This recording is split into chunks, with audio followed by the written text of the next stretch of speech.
Buenas noches, yo soy la doctora Daniela Montserrat Martínez Ríos.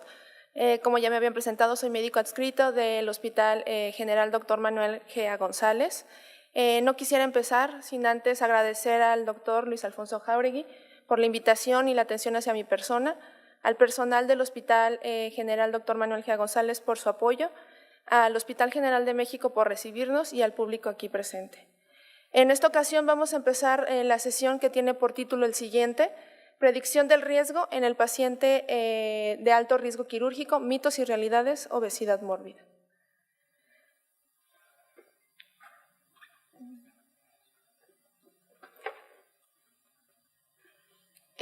Iniciamos con una pequeña introducción. De acuerdo a la Organización Mundial de la Salud, la OMS, la obesidad se define como una acumulación anormal o excesiva de grasa que puede ser perjudicial para la salud. El indicador más común que se utiliza para identificar el exceso de peso es el índice de masa corporal.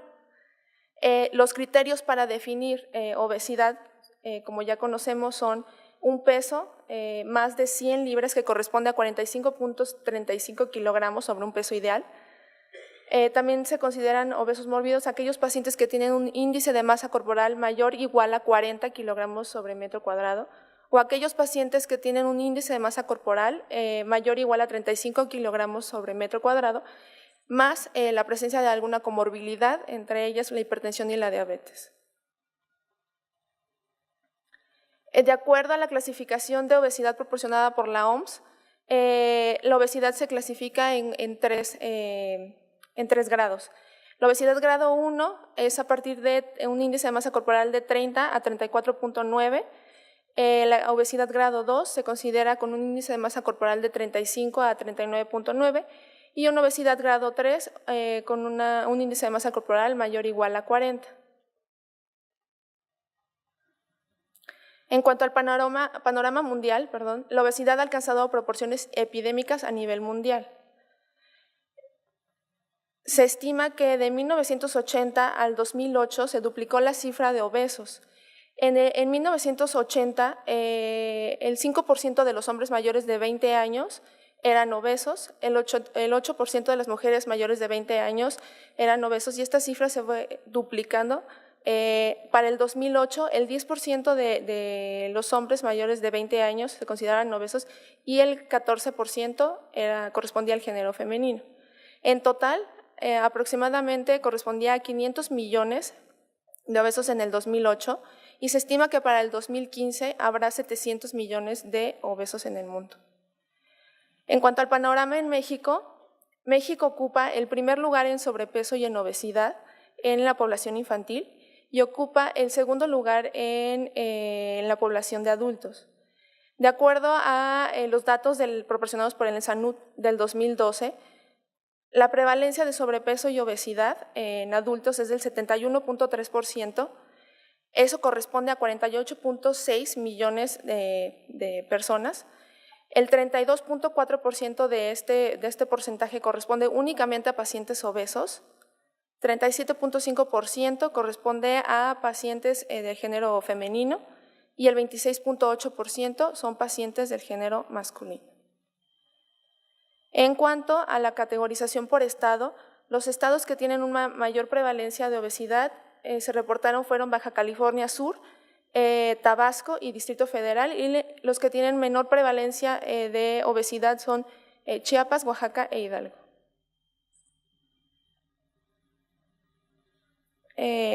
Bueno, empezamos con las preguntas. La primera de ellas es: ¿realmente el paciente obeso mórbido debe de ser considerado como un paciente de alto riesgo? Como ya había mencionado el doctor Luis Alfonso Jáuregui, no existe alguna definición de alto riesgo. El alto riesgo va a depender de la condición del paciente y del sitio en donde se estudie o se trate a esta población. Hola, buenas noches a todos. Como ya me presentaron, soy Norma García y vamos a hablar de una parte muy importante del paciente obeso. La primera pregunta es: ¿el paciente con obesidad tiene una vía aérea difícil? Ya habían contestado en el público que sí se considera como una vía aérea difícil. Vamos a ver que estos pacientes con obesidad mórbida presentan un exceso de tejido graso externamente, tanto en tórax, en cuello, en abdomen, y también en forma interna, tanto en la boca como en la faringe, como en el abdomen. Esto va a hacer que se nos dificulte la ventilación sobre todo y en algunos casos la intubación. Durante la intubación o la traqueostomía, el exceso de grasa en estos tejidos nos va a dificultar la permeabilidad de la vía aérea superior. De tal manera que también durante la ventilación, la disminución de la capacidad residual y el empeoramiento de la función pulmonar perjudica la ventilación y la perfusión en comparación con los pacientes que no son obesos.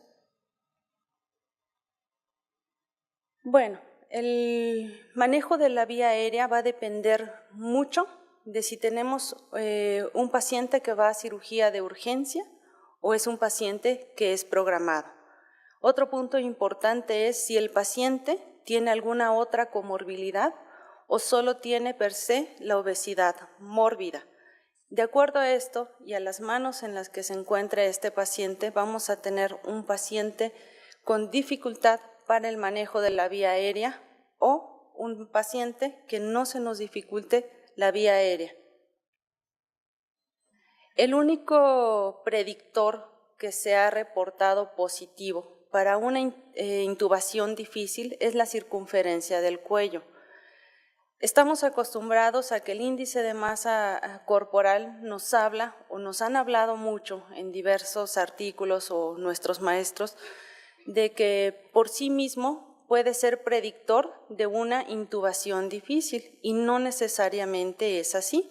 El único predictor que se ha reportado positivo para una intubación difícil es la circunferencia del cuello y esta debe de ser mayor de 43 centímetros. Cuando nosotros tenemos un paciente con este rango en centímetros de circunferencia del cuello, podemos tener la probabilidad de que el 5% de estos pacientes tengan una vía aérea difícil. Y así, en forma sumatoria, entre más centímetros, más dificultad tenemos en la intubación de este paciente. Hay reportes de pacientes que tienen una circunferencia de hasta 60 centímetros y en aquellos pacientes tenemos un predictor positivo de hasta el 33% de que se nos presente una vía aérea difícil. Sin embargo, no es el único predictor como conocemos. Si el paciente no tiene una circunferencia del cuello de esta magnitud y tenemos un Mallampati que no es positivo, una buena distancia tiromentoniana, una buena flexoextensión, podemos decir que no va a ser un paciente con intubación difícil. Ahora bien, lo que sí tenemos es que este tipo de pacientes, por todo el exceso de grasa que se acumula en los tejidos blandos y sobre todo en la vía aérea superior, a lo que sí nos vamos a enfrentar es a una ventilación difícil. Por las razones anatómicas que ya hemos comentado al principio, toda esta acumulación de grasa en los tejidos supraglóticos, la mala distensibilidad que tienen del tórax o de la pared torácica y de la reducción de la movilidad del diafragma hace que tengamos un paciente que es difícil de ventilar, aunque no siempre difícil de intubar. Ya conocemos los predictores de ventilación difícil y los pacientes obesos pues cuentan con dos de ellos. Uno es un índice de masa corporal mayor de 26, ¿no? Una historia de ronquidos o de síndrome de apnea obstructiva del sueño. Y otro es, pues si no tiene tumores o no tiene masas en la vía aérea, el tejido graso redundante que tiene a este nivel hace que tengamos una ventilación difícil. Realmente la literatura no tiene muchos estudios o es muy ambigua en si es un paciente con una vía aérea difícil o una intubación difícil o una ventilación difícil. Lo que también nos habla es que si nosotros valoramos adecuadamente a este paciente y lo colocamos en la posición adecuada, podemos disminuir el riesgo de intubación difícil o de ventilación difícil. por ejemplo, colocándola en una situación de rampa, en donde alineemos el lóbulo de la oreja con el esternón. Eso nos va a permitir que podamos ventilar de mejor manera a este paciente obeso y que el acceso a la vía aérea sea mucho más fácil. De tal manera que lo que hacemos o debemos de hacer en este tipo de pacientes para que no todos sean una vía aérea difícil es colocarlos en una rampa, como les había yo mencionado, hacer una preoxigenación óptima con una FiO2 al 100%. En algunos pacientes será necesario hacer una presión de oclusión o una presión positiva de la vía aérea hasta con 10 centímetros de agua por 5 minutos o 3 minutos. Utilizar dispositivos supraglóticos para la ventilación. Después de la inducción, como sabemos, todos estos tejidos nos pueden obstruir la vía aérea. Si no podemos ventilarlo en forma inmediata, echar mano de los dispositivos supraglóticos. O también, ¿por qué no, ahora que contamos, disponer de los videolaringoscopios que nos van a facilitar la intubación? O si contamos con un paciente que tiene una circunferencia de cuello mayor de 43 centímetros, un Malampati de mal pronóstico que sería un 3 o 4 y que además el paciente cuenta con apnea obstructiva del sueño, a este tipo de pacientes hay que intubarlos despiertos a través de fibroscopía, de tal manera que no todos los pacientes con obesidad tienen una vía aérea difícil. ¿A ustedes qué opinan? ¿Alguien tiene alguna opinión diferente? ¿A qué se han enfrentado? Sí, doctor.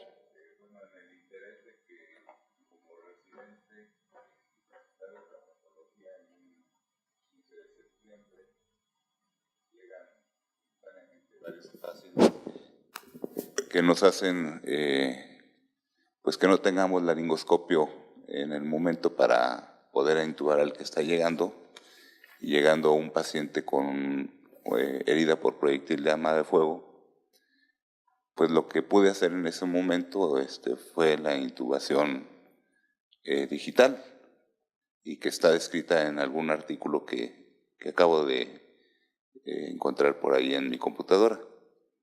Ese es un talento que hemos perdido mucho, sí. O que muchos no lo sabemos, por ejemplo yo. Sí, porque pero 5 minutos la intubación digital también está descrita. 5 minutos de hipoxia, bien valen el riesgo de mejor usar imipenem para compensar pues el riesgo de infección. O irnos directamente al algoritmo de vía aérea difícil de la ASA, ¿no? En donde si no podemos ventilar o intubar a este paciente, nos vamos directamente a dispositivos supraglóticos, ¿no? Como las mascarillas laringias. Ahora, como les decía, tenemos videolaringoscopios que no en todos lados tenemos el acceso, pero pudiéramos echar mano de ellos, ¿no? Lo más importante, el único factor de riesgo o como predictor de vía aérea difícil en el paciente obeso es la circunferencia del cuello. ¿Ok? ¿Alguien más? ¿Alguna pregunta, alguna duda, algún comentario? ¿No? Listo. La pregunta que se quedó en el aire era, ¿debe de ser considerado un paciente con obesidad mórbida un paciente con vía aérea difícil? ¿Mito o realidad? Como ya había comentado la doctora, es una realidad que el paciente obeso va a tener ciertas alteraciones en la vía aérea. Entre ellas está la apertura oral limitada por grasa submentoniana, la macroglosia, el cuello corto y grueso, la limitación del movimiento por grasa, almohadillas de grasa cervicotorácicas y exceso de tejido en paladar y faringe. También es una realidad que el paciente obeso mórbido, por el aumento del índice de masa corporal y de grasa, se considera como una ventilación difícil como tal. La Sociedad Americana de Anestesiólogos no considera el índice de masa corporal y el peso como un dato sugestivo de intubación difícil. Sin embargo, lo que sí considera como un dato sugestivo de intubación difícil son las características principalmente de cuello que están relacionadas a estos pacientes. Son cuellos cortos y gruesos y la movilidad del cuello, que ya habíamos comentado que se ve alterada por la cantidad de grasa acumulada en estas áreas. A continuación presentaremos varios estudios ampliamente difundidos acerca de la relación entre obesidad mórbida y vía aérea difícil. Este es el primero de ellos, es un artículo realizado en California, en la Universidad de Medicina de California de Stanford. En este estudio se incluyeron a 100 pacientes obesos. Las variables estudiadas fueron el peso, la talla, el índice de masa corporal, la circunferencia de cuello, la distancia tiromentoniana y la distancia esternomentoniana. Las medias de cada una de estas variables fue para un peso de 137 kilogramos, una talla de 1.68, un índice de masa corporal de 47.5, perdón,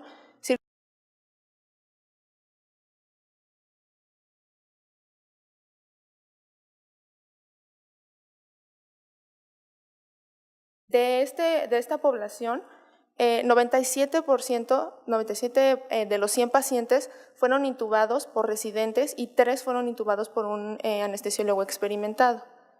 Los CORMAC que se registraron fueron de grado 1, 75 pacientes, grado 2, 26 pacientes, grado 3, 9 pacientes y 0 pacientes en el grado 4.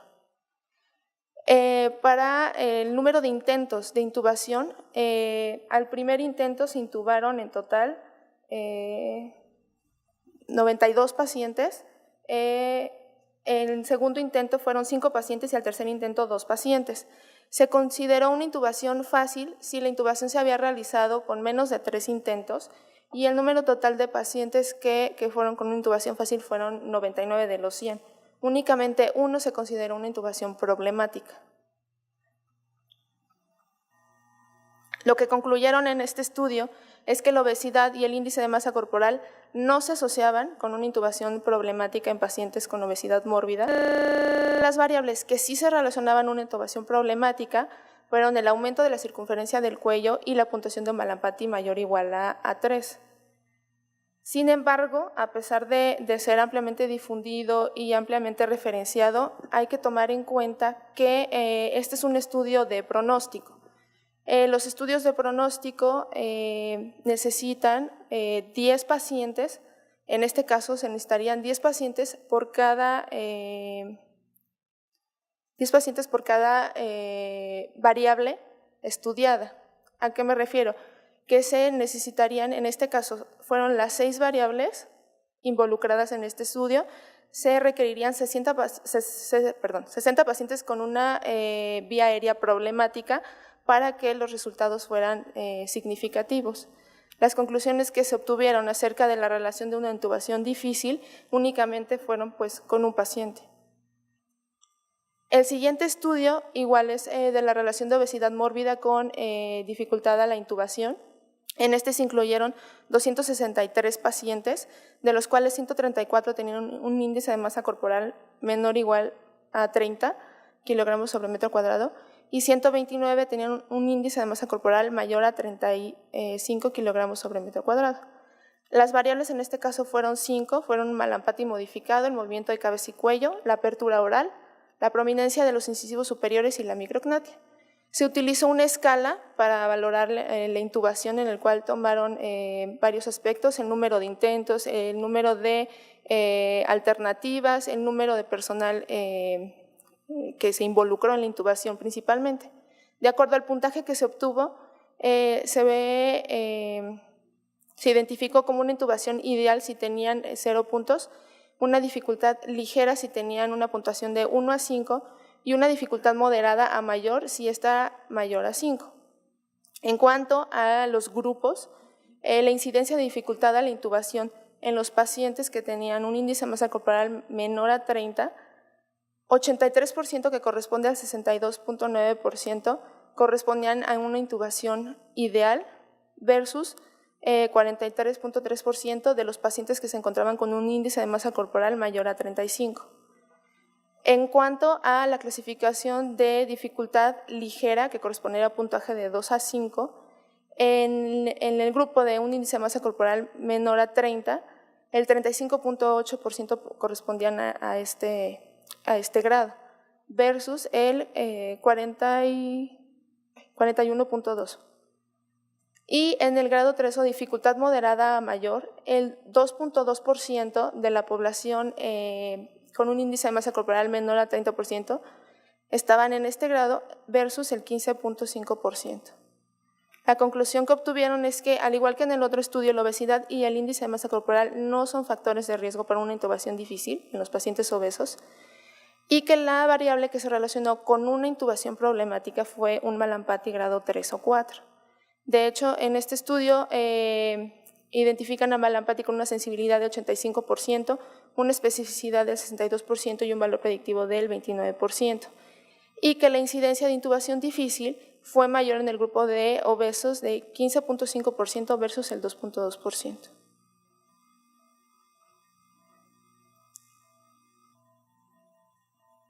Ahora, de acuerdo a lo ya documentado, a lo revisado, el público que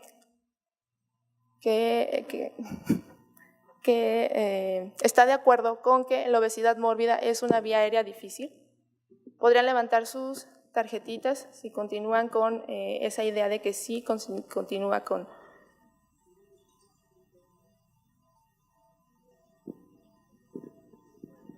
¿Alguien quiere comentar algo al respecto? Voy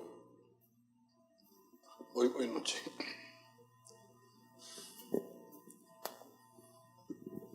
Bueno, soy el doctor Eduardo Nuche.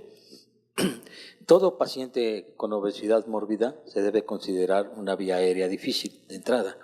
Es el que entre con la idea de que no va a tener problema sería algo incorrecto. Claro, si después de esto tiene su valoración y empieza a tener los cuidados, el acomodo del ángulo para poder intubar y tener todo adecuadamente, va a ser a veces el paciente que pensamos que va a ser muy difícil, lo encontramos realmente fácil si te ponemos todo adecuadamente, ¿no? Eso es mi comentario. Gracias.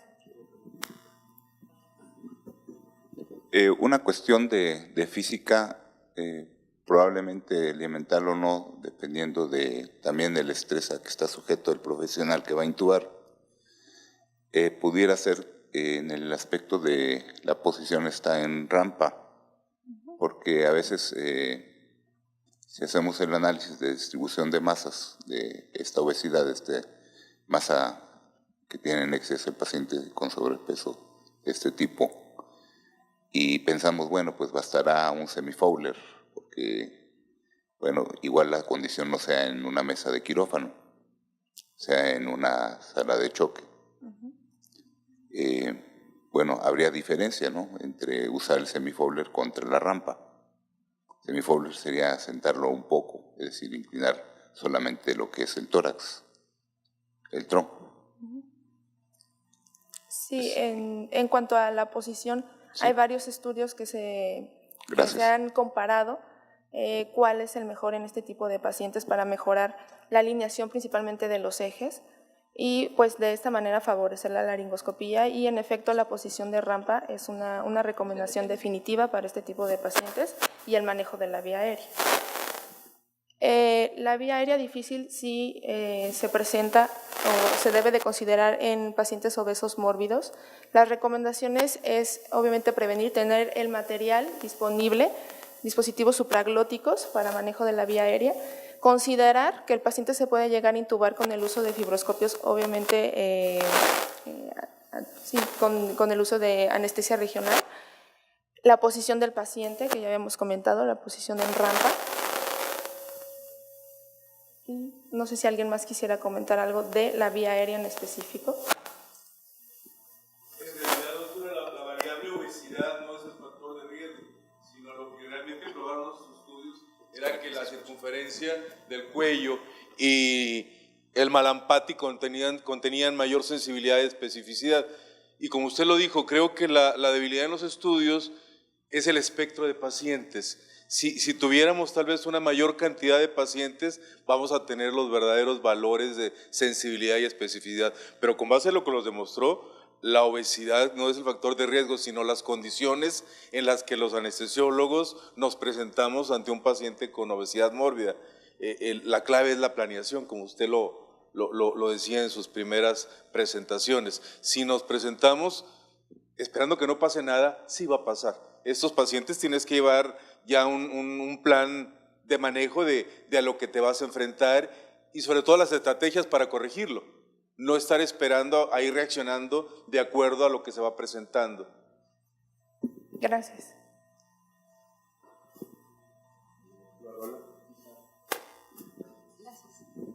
Como decía doctora, finalmente no es nada más el riesgo de vía aérea difícil por la intubación, sino estamos hablando tanto de la ventilación como de la intubación. Si el paciente es difícil de ventilar, muy probablemente sea difícil de intubar. No necesariamente van de la mano, pero si ya tiene problemas para ventilar, sus opciones y su capacidad y su habilidad y destreza para intubar al paciente tiene que ser mucho más ávida para que pueda brindarle un mejor prospecto al paciente.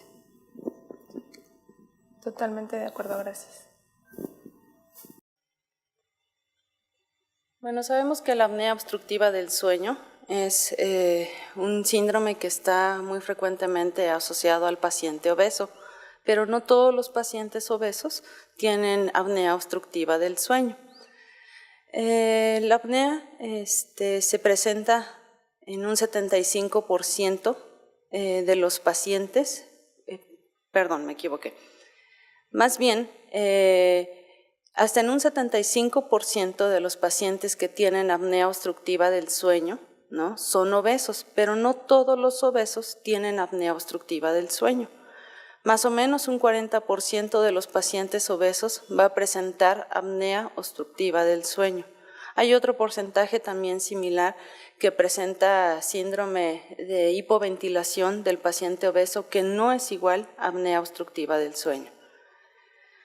Bueno, ¿qué es la apnea obstructiva del sueño? Este es un desorden, ¿no?, que se caracteriza por la obstrucción de la vía aérea superior en forma recurrente, ya sea total, ¿no?, como una apnea, o parcial, como una hipopnea.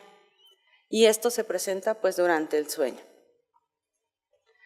Tradicionalmente, el gold estándar para el diagnóstico de esta patología es la polisomnografía o el estudio del sueño. Sin embargo, sabemos que si nosotros nos enfrentamos a un paciente que ronca en forma desmedida, que lo escuchamos hasta como vecinos desde el otro lado, y que además tiene el antecedente de que durante el día presenta sueño, una fatiga intensa, cefalea o alguna otra sintomatología que ya conocemos, tenemos una alta sospecha de que este mismo tiene apnea obstructiva del sueño. Ay, me pasé acá.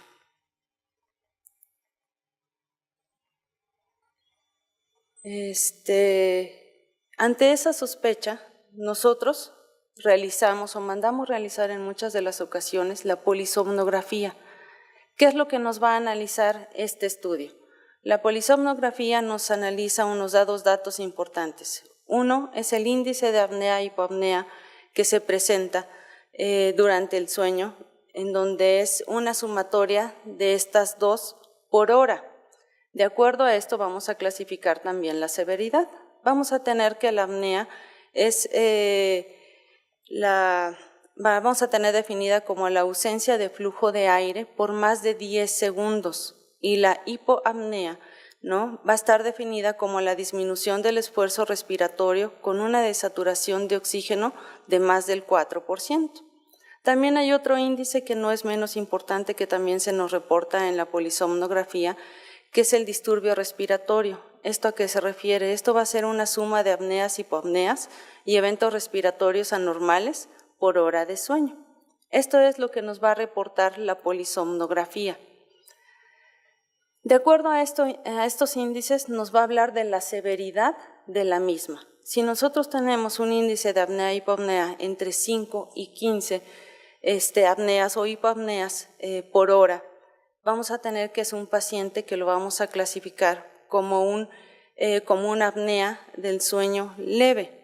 Si nosotros tenemos que este paciente hace más de 15 o hasta 30 intervalos de apnea y hipopnea durante una hora, lo vamos a clasificar como que tiene una apnea y hipopnea de grado moderado. Pero si tiene más de 30, de apnea e hipopnea lo vamos a clasificar como un síndrome severo. Y esto va muy relacionado de la mano, como decía la doctora, con algunas otras patologías como hipertensión pulmonar. ¿Para qué más nos sirve la polisomnografía? Sobre todo para iniciar el tratamiento de estos pacientes a través de una presión positiva continua de la vía aérea durante el sueño, conocida como CPAP. ¿A qué medida o a qué centímetros de agua va a necesitar este paciente este apoyo respiratorio? Realmente consideramos que la polisomnografía es un mito en la valoración del paciente obeso. ¿Por qué es un mito? Como les decía, habitualmente cuando nosotros nos enfrentamos a estos pacientes ya estamos teniendo una alta sospecha de que tiene apnea obstructiva del sueño simple y sencillamente por la clínica que nos refiere. En México y en Estados Unidos hay muy pocos o hay poquitos laboratorios del sueño y como bien decían, el costo puede ser por unos 3,000 pesos. Significativamente puede estar mucho más caro, además de que como son pocos laboratorios, la cita o el estudio que se le va a realizar a este paciente puede tardar hasta más de medio año para la realización de la misma. Y en muchas de las ocasiones la cirugía de ese paciente no puede esperar tanto tiempo, porque no solo el obeso mórbido va a una cirugía de bypass, puede tener alguna otra enfermedad y sobre todo cáncer que no podemos esperar tanto tiempo a la realización de una polisomnografía. De tal manera que contamos con diversos cuestionarios, entre los más destacados está el cuestionario de Stop Bank, que nos va a titular, de acuerdo a las preguntas, a unas simples preguntas, en qué grado o en qué severidad está este paciente teniendo apnea obstructiva del sueño. Otra maniobra que podemos hacer es utilizar el CPAP. Muchos de los CPAP actuales ya tienen una autotitulación para el nivel de presión que necesita ese paciente. De tal manera que si nosotros ya tenemos una alta sospecha aunado a un cuestionario positivo, podemos dar de forma inicial, sin hacer la polisomnografía, el tratamiento con CPAP, de este tipo de CPAP que ya tienen un sistema de autorregulación.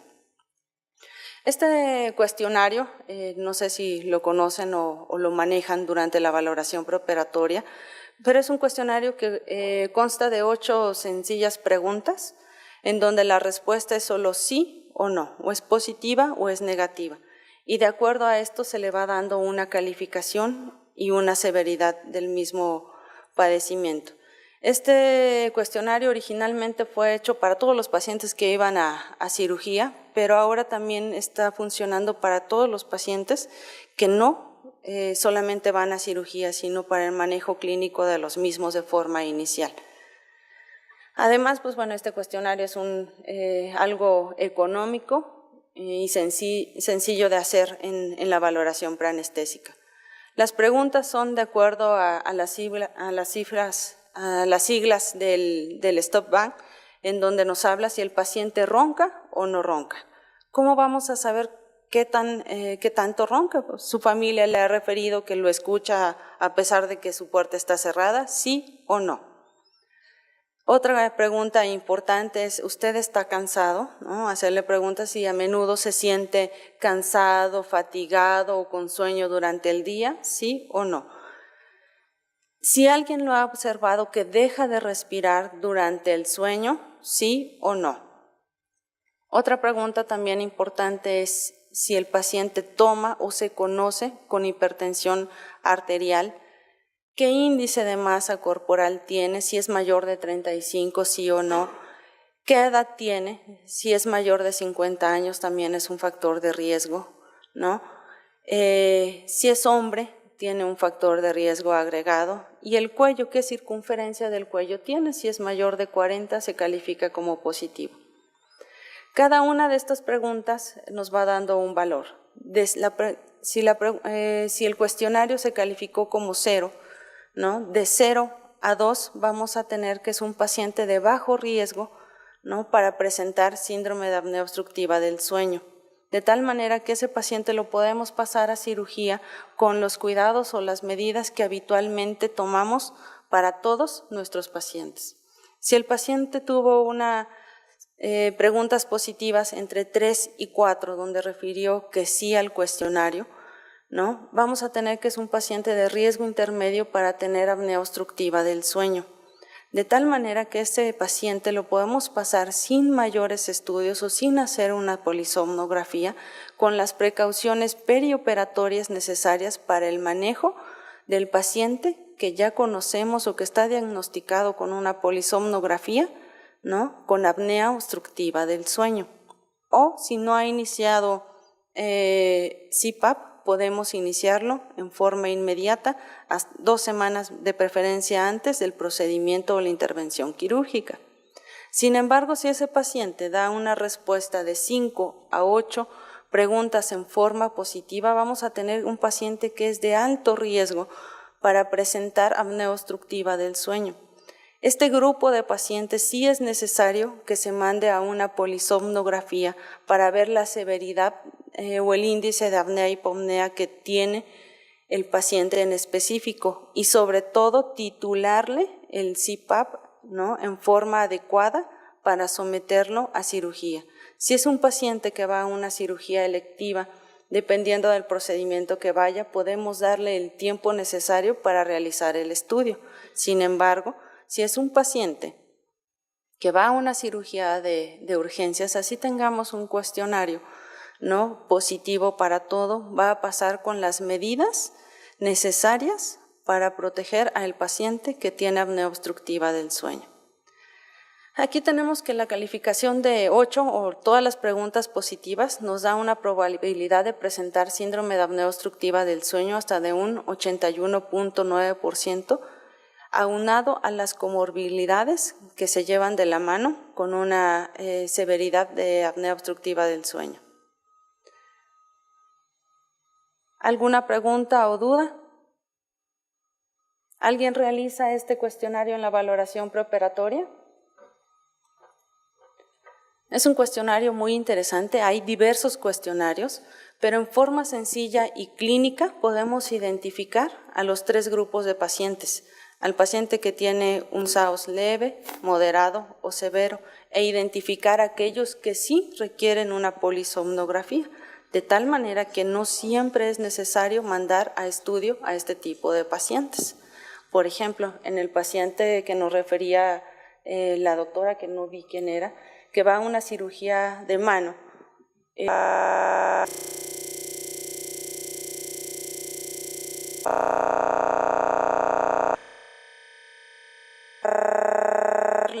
una ventilación no invasiva a través de un CPAP, ¿no?, aunado a una sedación libre de opioides y manejada, por ejemplo, con Precedex, Propofol, que es de rápido metabolismo, ¿no?, teniendo en cuenta la calificación del cuestionario que podemos manejar muy sencillamente en cada una de las valoraciones.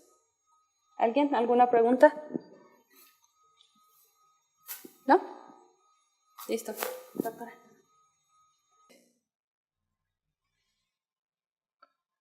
Ok. Continuamos con las siguientes preguntas. ¿El paciente obeso mórbido tiene mayor riesgo de presentar complicaciones respiratorias? Se tiene documentado que las complicaciones respiratorias posteriores a una cirugía bariátrica ocurren en un 4 a un 7% de estos pacientes. ¿Qué alteraciones o complicaciones en el aparato respiratorio presentan estos pacientes? Principalmente hay una disminución de las 2/3 partes de la distensibilidad de la caja torácica y pulmonar, hay un aumento de la resistencia de la vía aérea y hay un aumento del consumo basal de oxígeno y producción de CO2. También se sabe que en estos pacientes hay una disminución de la capacidad residual funcional, una disminución en el volumen de reserva respiratorio, disminución en la FEBI y disminución en la capacidad vital. Estas alteraciones se ven potenciadas principalmente por el neumoperitoneo, por la posición Trendelenburg y por la inducción anestésica. ¿Y qué complicaciones presentan estos pacientes secundarios? Estas alteraciones son el colapso alveolar, las atelectasias, las alteraciones de ventilación-perfusión y alteraciones de oxigenación. Aquí podemos ver la relación de la obesidad y la anestesia en cuanto a la capacidad residual funcional. Como podemos ver en la obesidad y tras la inducción anestésica, la capacidad residual funcional va disminuyendo de tal manera que se acerca al volumen de cierre. Al acercarse al volumen de cierre, ¿qué pasa? Existe un aumento del colapso de las vías, de la vía aérea pequeña o de vía aérea alveolar, y esto favorece que haya atelectasias o shunts intrapulmonares. En cuanto a la apnea obstructiva del sueño, esta tiene una prevalencia en obesos mórbidos del 70%. Y vamos a ver a continuación, la doctora Norma nos va a hablar más sobre este padecimiento en relación con obesidad mórbida.